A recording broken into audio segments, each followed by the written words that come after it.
Si si ASEC Irene Dumlao, spokesperson ng DSWD.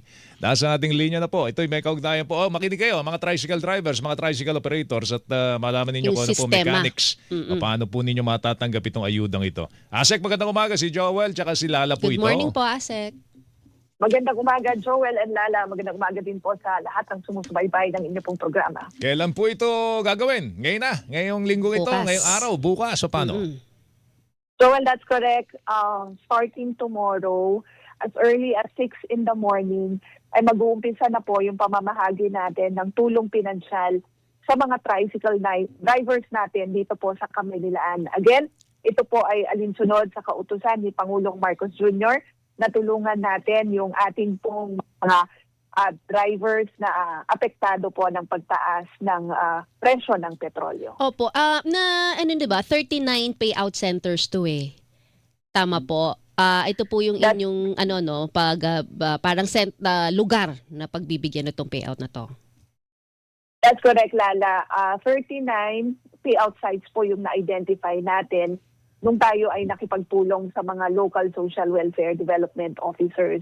But we understand that in some cities, nagre-reduce po ng payout sites kasi nung nakita yung listahan, meron less than 1,000. So sabi nila pwede nang emerge in one payout site. So yung 39, nabawasan ng mga 9 payout sites. So 30 kaninang na umaga, lamang.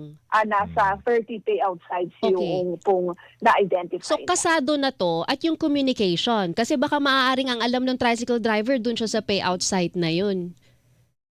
Well, yes, na-inform po ng mga City Social Welfare Development Officers, sa mga LGUs, ang kanila pong mga asosasyon, yung mga TODA, doon po sila nakipag-coordinate para po ma-inform at mas cascade yung pong information doon sa mga members o doon sa mga tricycle drivers. So, as early as last week naman po, ito na yung napagkasundoan na LGU po ang mamahala sa pag-disseminate ng impormasyon sa kanila pong mga nasasakupang Okay. mga syuper. Yung isa ho sa nagiging problema pag mga ganitong sitwasyon kasi yung listahan, yung talaan una na pong sinabi ng NACTODAP, 'di ba? Parang yung listahan po nila minsan wala yung kanilang tricycle driver wala ho sa listahan. Paano natin ma-assure na lahat to ay makakakuha at makatanggap at maayos?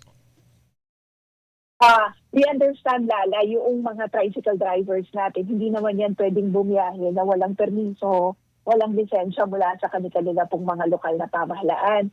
So dapat po sila ay nailista doon po sa makakatanggap ng financial assistance from the DSWD. In fact, yung pong listahan na isinumite sa DSWD ay sertipikado po ng kanila pong mga local chief executive.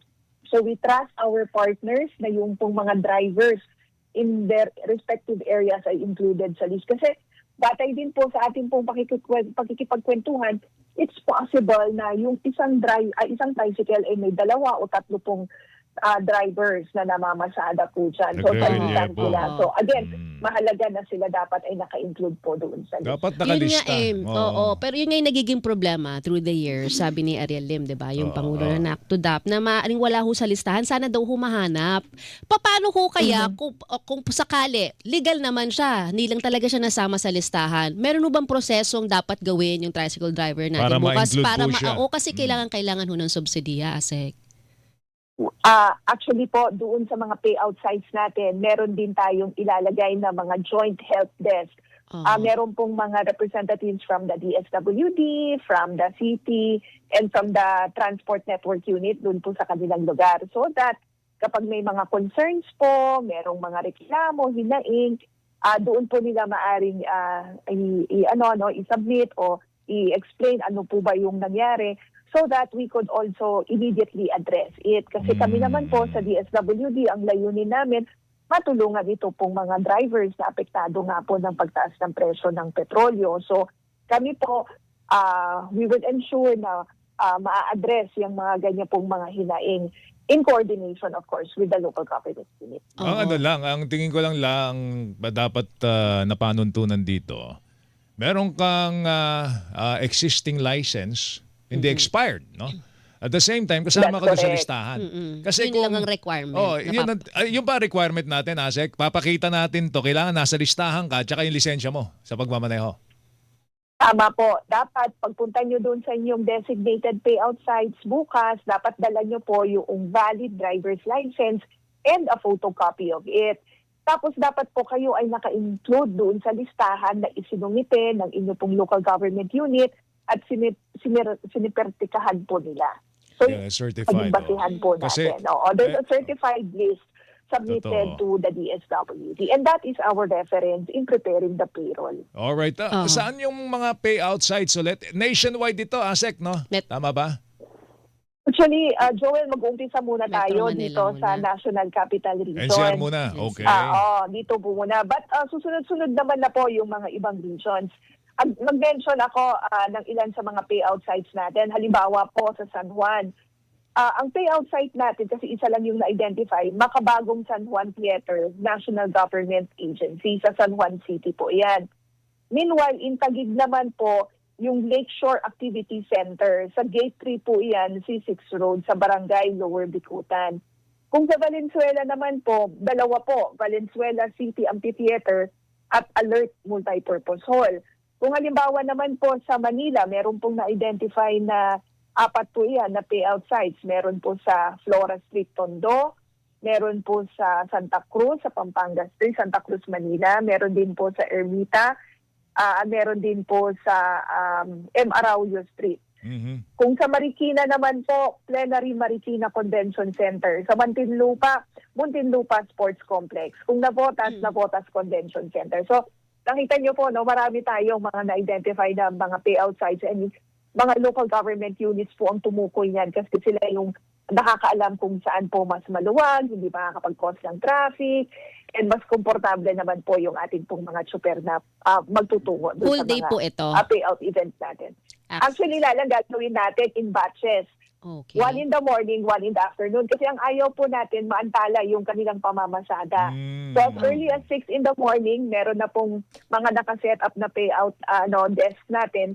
And then in the afternoon meron din. Kasi ang sabi natin sa city local, city social welfare officers, dapat hatiin nyo. Kung 1,000 yung isa-serve natin ngayong araw, 500 in the morning and 500 in the afternoon. Parang first come, first serve. So, first 500. Di pag naka 500 na, okay, bumalik ka na lang mamayang hapon. Ganun po ba ang magiging siste? Actually, meron na silang na-identify na mga drivers na magtutungo in the morning and then yung naman po magtutungo in the afternoon. So, na-inform Pre-identified na rin. And that ahead. information, I assume, has already been cascaded to the TODA sa So mga iba't ibang mga syudad. kung nasabihan ka, pumunta ka. Kung hindi ka nasabihan, ibig sabihin huwag ka munang pumila. Tama ba, Asek?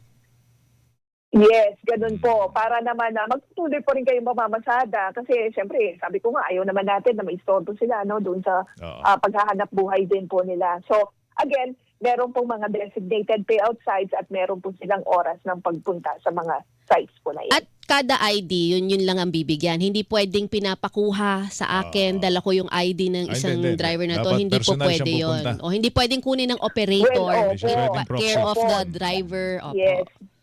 Dapat si driver po mismo ang magtungo doon sa payout site natin. But of course, in extreme cases, halimbawa na aksidente, nagkaroon ng emergency, i-allow naman po natin na isang authorized representative po niya ang magtungo. Halimbawa, yung asawa po niya para mag-claim ng kanyang financial assistance, subject of course to the submission of authority or certification or ano pang dokumento na magpapatunay na hindi nga po capable yung driver to receive his assistance at that very moment.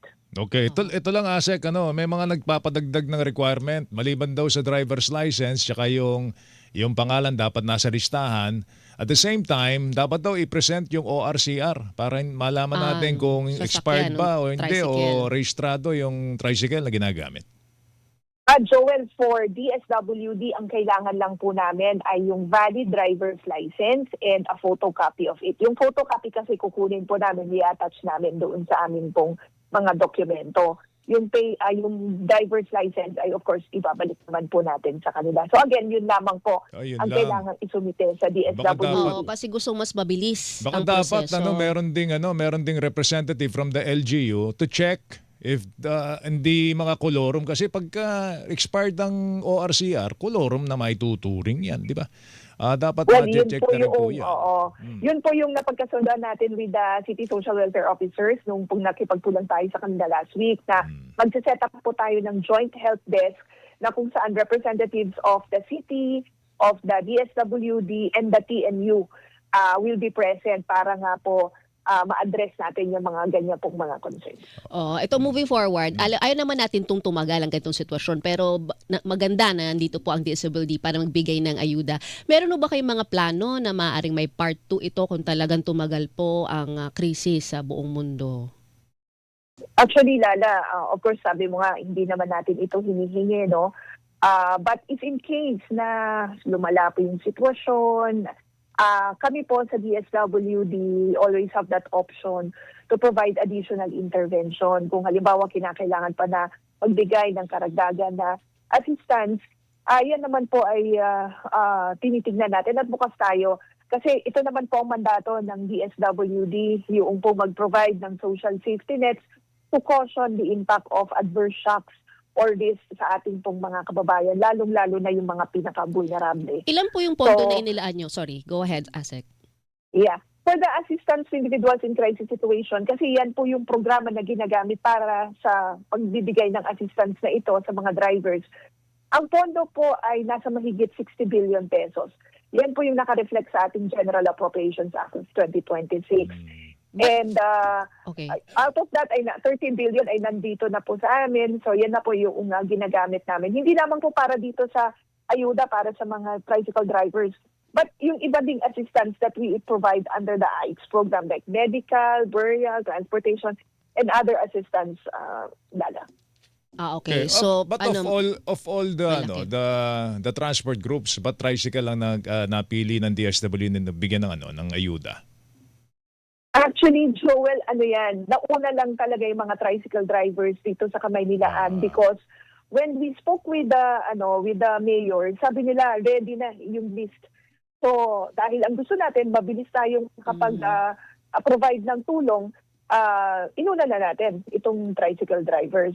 But habang inaayos nga natin over the weekend itong para sa mga tricycle drivers, nakipag-coordinate na tayo sa DOTR para naman sa mga jeepney drivers, CNBS drivers, taxi drivers. Kinukuha na rin natin yung listahan mula sa kanila kasi after the tricycle drivers, isusunod na po natin silang bibigyan ng tulong. Alright. Okay. Asek, salamat. Teka, linawin natin, 5,000 na cash ang marireceive ng bawat isa. 5,000 pesos po yan in cash. DSWD has assigned our paymasters who will be present in all those payout sites starting tomorrow. Huwag kayong tatanggap ng less than 5,000. Oo. Ibig sabihin, meron pong nangungupit ng pera. So 5,000 bawat isa ang matatanggap ninyo. Tama, 5,000 Asek, po iyan na magagaling sa DSWD. Asek, mag-ingat ka. Salamat. Malinaw. Good luck, Salamat po. Good luck. Maraming salamat. Magandang umaga po sa inyo.